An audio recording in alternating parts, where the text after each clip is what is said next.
Hey guys, and welcome to yet another real-world EV race between the Mercedes EQS SUV 450 and the Hyundai Ioniq 6 long-range all-wheel drive. And today with us again we have Kristians. Welcome back to the channel. Thank you. Good to be back. So this is now our third race. We're going about the same route. We're starting outside of Oslo in a place called Vinterbro, and then we're going to Liseberg in Gothenburg, and then back again. So around 600 kilometers on the motorway. And today we have terrible conditions. We have a lot of rain, but since we both are from Bergen, it's like we're just it's like being back in the city between the seven mountains. Byen mellom de syv fjell. So this is this is really nice. No, after a week with really nice dry and sunny weather and 20 degrees Celsius, we decided to do this race on this day with terrible weather. So it's gonna be good. But the good thing is that we're doing this on a Monday from 5 o'clock in the afternoon, and then that means we should have as little traffic as possible, because last time we did this was on an Easter holiday. We had terrible traffic. So today we should be able to stack these cars more against each other than the strategy and the traffic, because last time, if you guys haven't seen that video, there will be a link to my video and Kristians' video down below. He drove the Ioniq 6 long-range all-wheel drive, the exact same spec as this car, but a different car. And I won quite substantially. Big fail, big fail.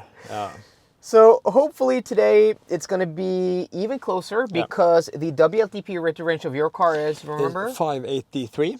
And this car's 573. Oh, yeah. Even though your car is on 18-inch wheels and this is on 19-inch wheels. But you have, this battery is really big, 108.4 kilowatt hours usable, and yours is? Just 74 kilowatts. just Tiny. 74. But the WLTP rated ranges are within 10 kilometers. But actually in my 120 kilometers an hour motorway range test, I got 394 in the Ioniq and 421 in this under similar conditions. So in the real world, my test has at least shown that this car actually has a little more range, but you have faster charging. So it's going to be really close. So before we set off, you guys comment down below which car you think is going to win. And Kristian, which car do you think is going to win? Today is my time to shine. Okay. It's a redemption time. So hopefully you're going to win. I'm hoping I'm going to win. But I think it's going to be a really close race either way. So without further ado, let's get on the road and talk to you guys in a second. I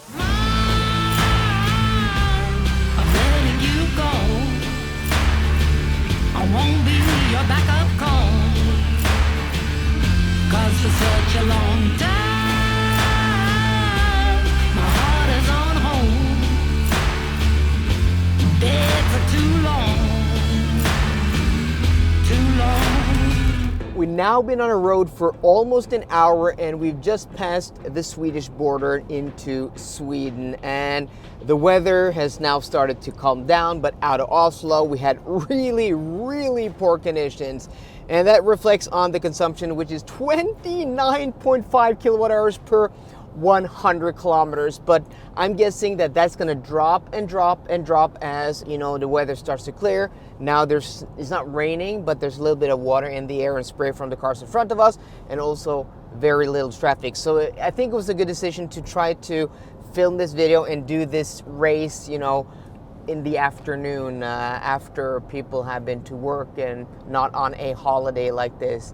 So what is interesting about this test is that on paper, these two cars are closely matched when it comes to WLTP rated range, but they are completely different types of vehicles.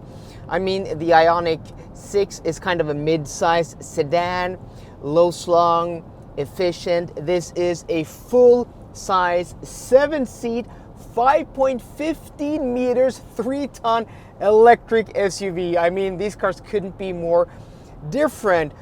But what's interesting is that when I tested, as I said in the intro, in my 120 kilometers an hour range test, this car actually gets more range than that car, even though that car on paper has more range. But that was done in much better conditions, dry roads and almost 20 degrees Celsius. This car does not have a heat pump. The Ioniq 6 does. So I'm guessing since it is colder now, 8.5 degrees Celsius, he's gonna have an advantage, Kristian, in the Ioniq 6. But I also have much better route planning. I mean, the route planning in the Mercedes is superior to the Ioniq 6. And also preconditioning, preheating management is also better. That car will preheat, but it will stop at 20% stated charge. So below that, it stops preheating. And since it's cold outside, that means that the battery temperature, if he tries to go deep into the charge, may actually start to creep down again, where I can precondition the battery all the way to the charger and be much less sensitive to outside temperature and also stated charge to get that speed. But let's call up Kristian and check out the consumption figures and how far away we are from each other. Yo, yo. Hello, hello. How's it going? Hello, hello. Oh, it's going excellent. That's good. Finally, the weather calmed down, so it's no longer raining. That's nice. So what is your consumption now? 23.1. Okay, so mine is 29.2. At 29? Yes, 29.2. Holy crap. But remember, this is important. My battery is 46% bigger than yours. 46% bigger. So that means That's not. when I was with my consumption, you have to be doing 21.0 kilowatt hours to be in the lead. So actually, I'm ahead of you now because my consumption relative to my battery size is actually lower than yours. According to my car, I'm gonna arrive in Liseberg with 29%. Okay. And that means I'm almost able to get back to here where we are now without charging. Yeah, almost. Almost. So if I'm lucky, I'll be able to go to Ioniq in Strömstad, not the one in Spekerö. Yeah, on your way back? Or, Yes, on my way back. Oh, shit. Yes, Oh, that's so weird. just about. Maybe if I'm lucky. We do have, if the weather calms down and we have a little bit, better weather, I may be able to get back to here because according to the car, 303 kilometers of range, but we have 159 kilometers to go. And right up here are the Ioniq chargers here in Strömstad. So maybe.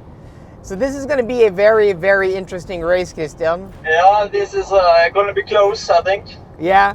Okay, so good luck. I'll talk to you a bit later, okay? Yeah, bye. Bye. I'm letting you go. I won't be your backup call.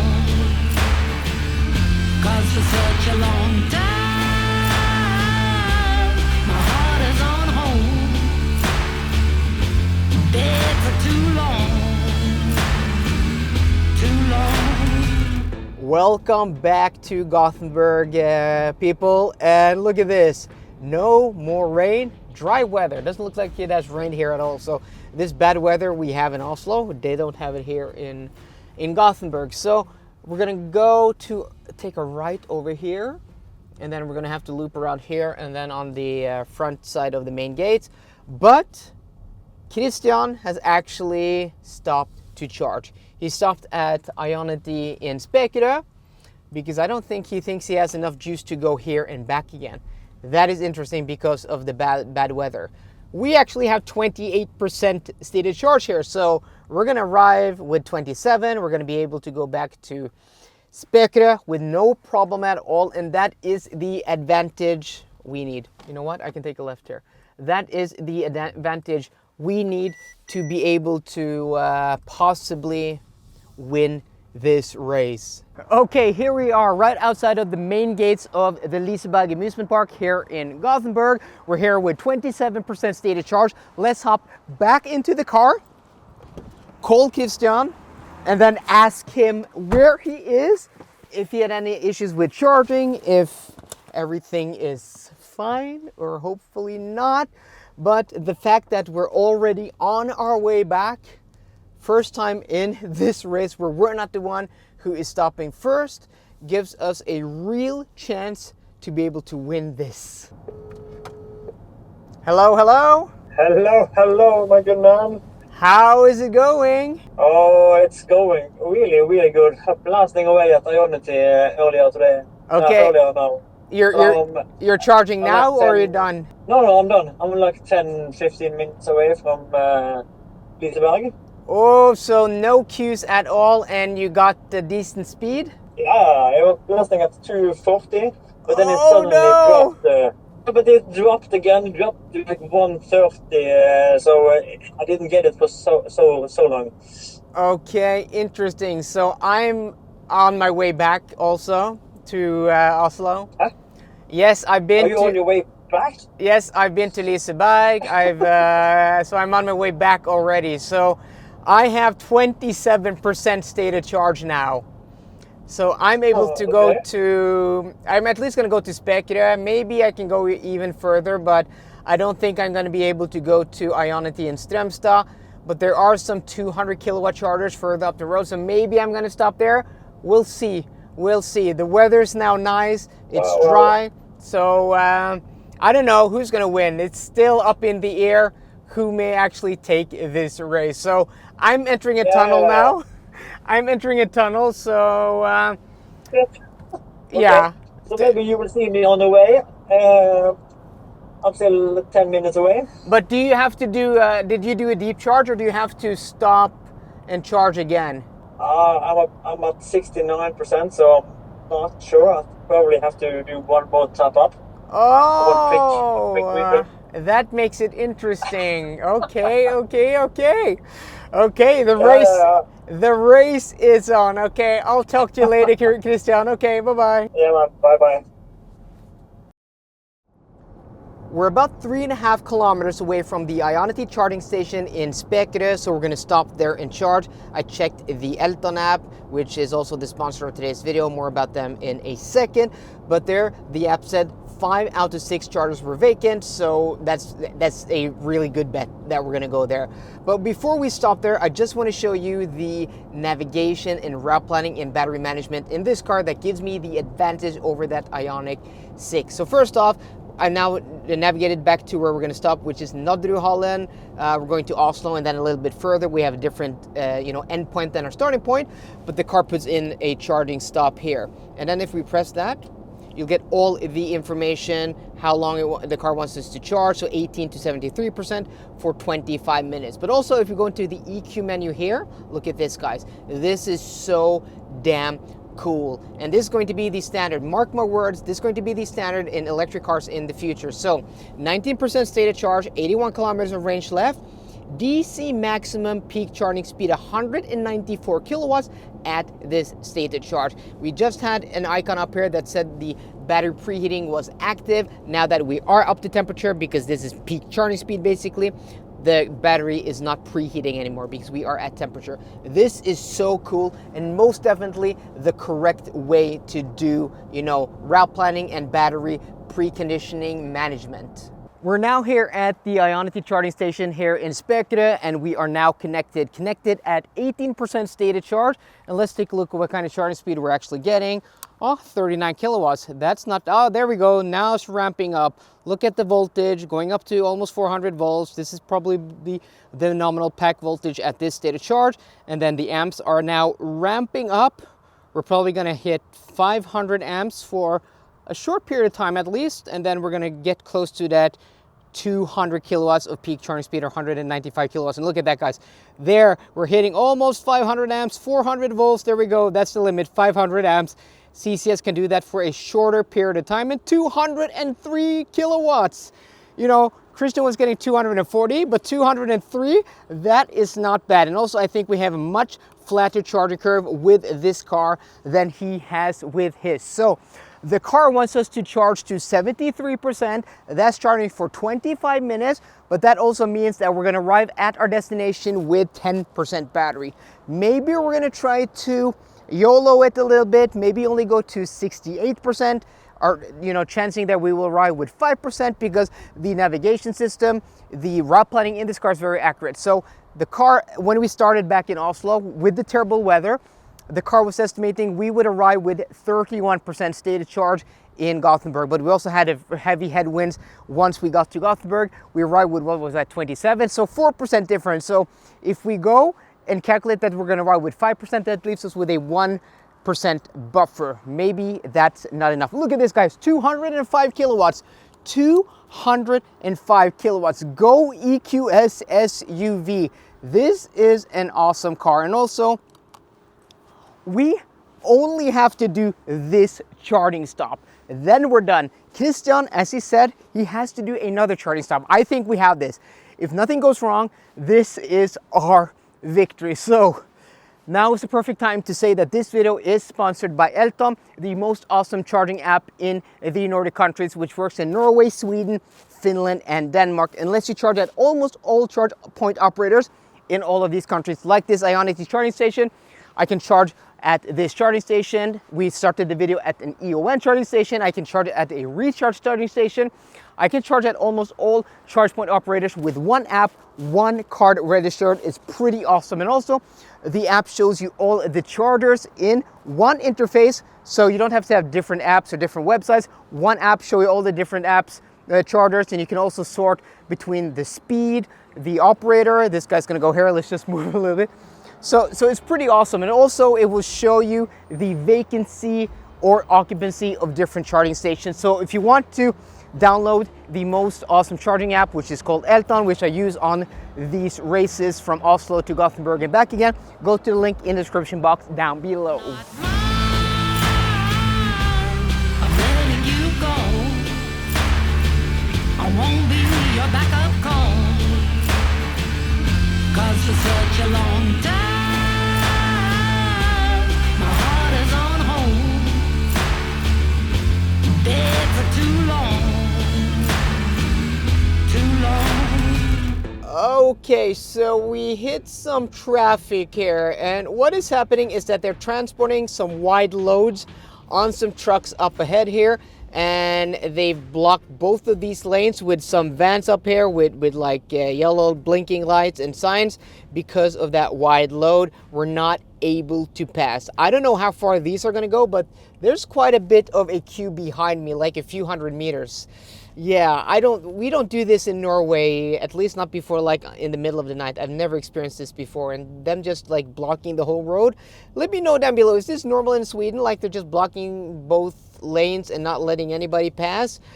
But that means Kristian is actually just 3 cars up ahead, and he has to stop and charge somewhere. So if we just, just let him charge now and I continue, I'm gonna win this race, but that's not gonna be fair.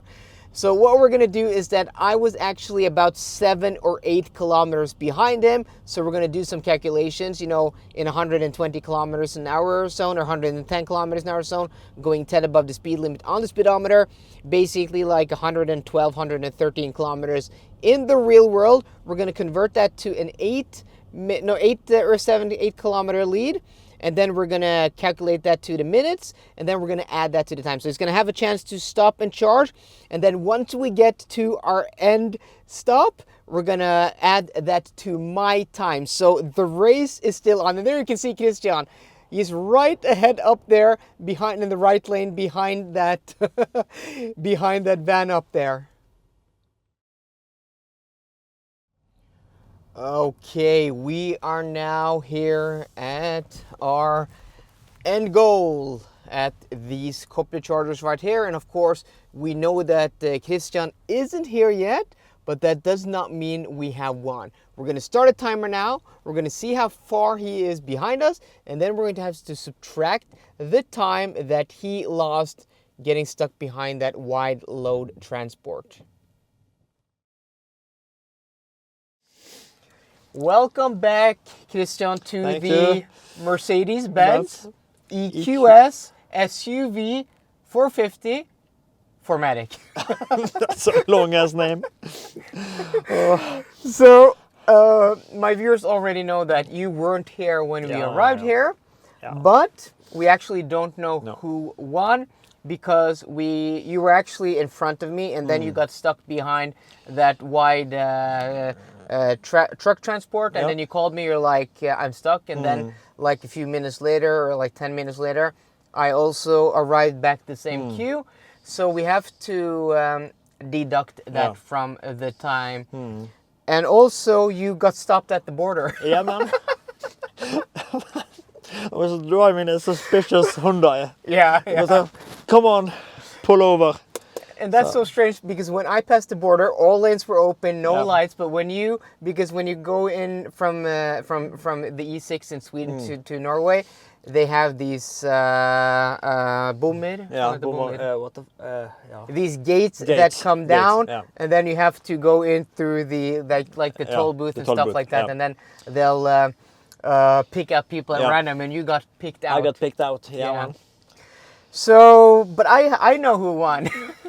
Yeah, makes Okay, so this is interesting because you were about 8 kilometers or 7-8 kilometers in front of me. So let's give you 8 kilometers, right? Okay, yeah. And then we were driving at 120 kilometers an hour on the speed limit.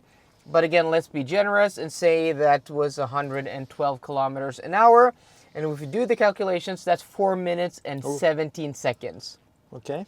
But also, when we started, when we cleared those trucks, I got stuck behind a queue. Yeah. So I was actually delayed again. So we timed that. So I was a minute and a half behind you again. So we have to subtract Okay. that. So that puts us at 2 minutes and 47 seconds. Yeah. But you got stopped at the border. How many minutes do you reckon is fair to? Add on to that two minutes and 47 Guessing seconds. like 3 or 4 minutes. Okay, let's say 5. Yeah. And then let's round up. So let's put it at 8 minutes. Yeah, And you total. Yeah. And then you also had a pit stop, right? You had to go to the toilet an Yeah. extra time. So I don't know, let's give you another 3 minutes. Yeah. So let's give you 11 minutes. Now we're generous, right? Yeah. So for all the Hyundai fanboys, Yeah. we're being generous here. Yeah. 11 minutes. So that means if you arrived 11 minutes or shorter behind me, you won. 11 minutes or longer, I won.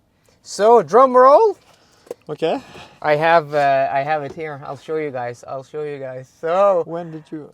no, I took my stopwatch and then I just screenshotted it. So Yeah. you arrived 16 minutes behind me. Fuck! So I won! No! No, even being generous, I won. Shit. But at the end of the day, Shit. the real winner Yeah. is actually Yeah, this this is- yeah. car because we're gonna go through some numbers now, and these outros on these videos have now a tradition after the third video to be a little bit longer because we like other videos.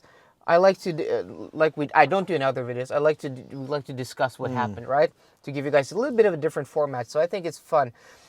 The Ioniq 6 all-wheel drive, long range on 18-inch wheels is an impressively efficient vehicle. Yeah, I mean, totally. that is an amazing.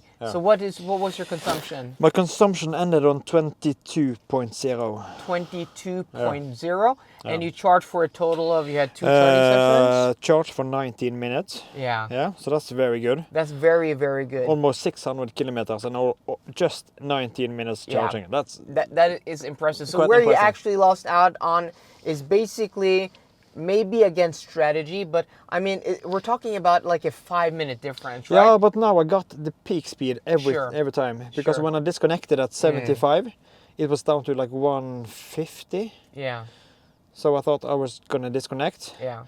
and then I got the preheating at the second stop. So Yeah. I mean, you did everything you could do. yeah, and now I connected at first time at 30% instead of Yeah. charge, and second at 21. So then the car preheated. So Yeah, and you couldn't go any further because you no. didn't have enough range to go to the next charging No. station, right?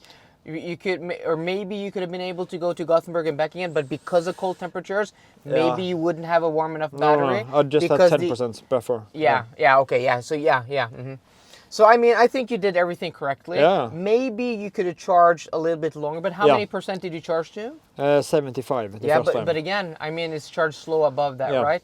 So how much did you charge at your second charging station from till and what? 21 until 45. Yeah. So I mean, I I think was you blasting away. So that means that you must have charged to like 95 on your first charging session to be able to reach the whole, Yeah. to get back here. Yeah, and I you needed- arrived here with 0%. Yeah, 0%. So I mean, I think the you strategy did was- everything correctly. We had no queues. We accounted Yeah. for the traffic now. This car still won. How is it possible that this 3-ton behemoth of an Yeah. SUV on 21-inch wheels It's insane. wins this test with slower charging Yeah. and lower range on paper Yeah, and higher consumption. and higher consumption? So Yeah. the thing is, I charged for 22 minutes. So 3 minutes longer, right? I arrived here with 2%, so a little more juice than you. Yeah.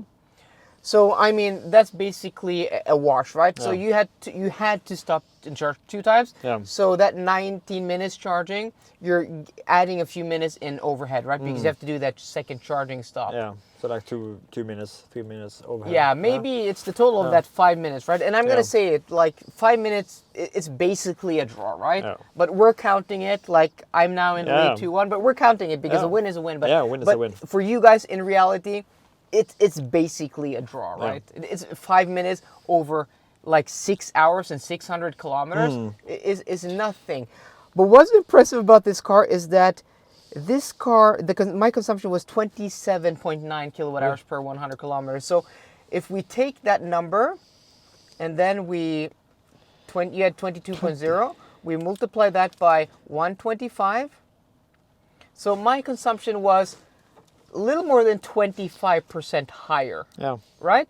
And that is the same difference, just about the same difference from the Ioniq 6 long-range all-wheel drive on 18-inch wheels and my Taycan Cross Turismo on 20-inch wheels. That is insane. Yeah. That puts everything into perspective, just how impressive this car is. It's a large, tall SUV on 21-inch wheels. And think about this, guys. Just consider this. That car, or it's over here now, has 18-inch wheels. You can spec this car with 20-inch wheels, and you can spec that car with 20-inch wheels. Imagine if both cars were on 20-inch wheels. What is that? 6 kilowatt hours per 100 kilometers in difference. Maybe as little as 3 or 4. Yeah. And then this wins like outright. Yeah. I don't know. It's quite impressive. Yeah, I'm mind blown. Of course, we're starting with the battery here is bigger. It's like 46.5% bigger, 108.4 kilowatt hours versus 74 kilowatt hours usable. I don't know. Do you have anything to add? I think the charging curve is also quite interesting. That you got so good and flat curve. Yeah, I got 205 kilowatts right away. Yeah. And I had, it was just slowly. And when I disconnected at 70%, I was still charging at 132 kilowatts. Yeah. So mine wasn't that even. I had to build up. Yeah. And then I dropped. And And, then then you dropped, it built up again. And then it built up again. And that's so- because, the reason for that is the Ioniq 6, also 5, and EV6, all these cars on the EGMP platform are built to a price point, right? So they've spent money on 800-volt architecture, but they haven't been, there's not enough budget to give it the battery chemistry of a Porsche Taycan or even this, right? This car is 2.5 times more expensive.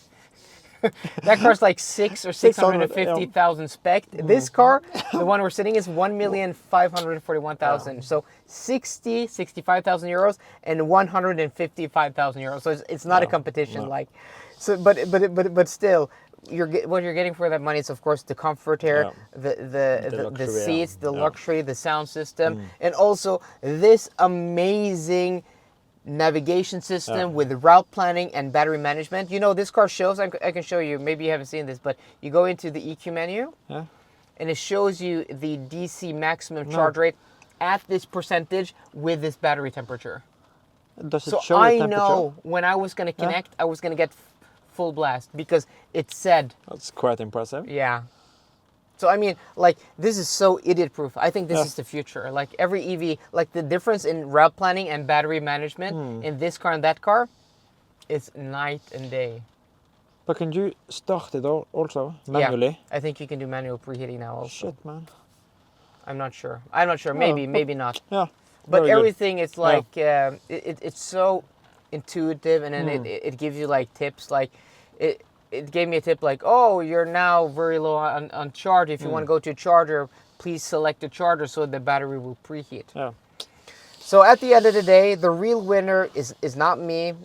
You're not the loser. And the Ioniq 6 is definitely not a loser, because if you consider the price point, it's an impressive vehicle. But that this is able to win, because this gets more range than its WLTP claim. Yeah. It's mind-blowing. It's mind-blowing. It's so huge. Yeah. It shouldn't win. But No, it shouldn't win. It shouldn't win. No. And that this has like percentage-wise the same consumption as the Taycan Cross Turismo, that does not make any sense to me. It's just mind-blowing. Yeah. So guys, if you want to know the details about how Kristian's session went, like pretty flawless, you have very few issues, check out his video. It will be linked in the description box down below. So guys, I hope you enjoyed today's video. If you did, please drop me a thumbs up down below. And for more car content, as always, please subscribe. See you guys later, and goodbye.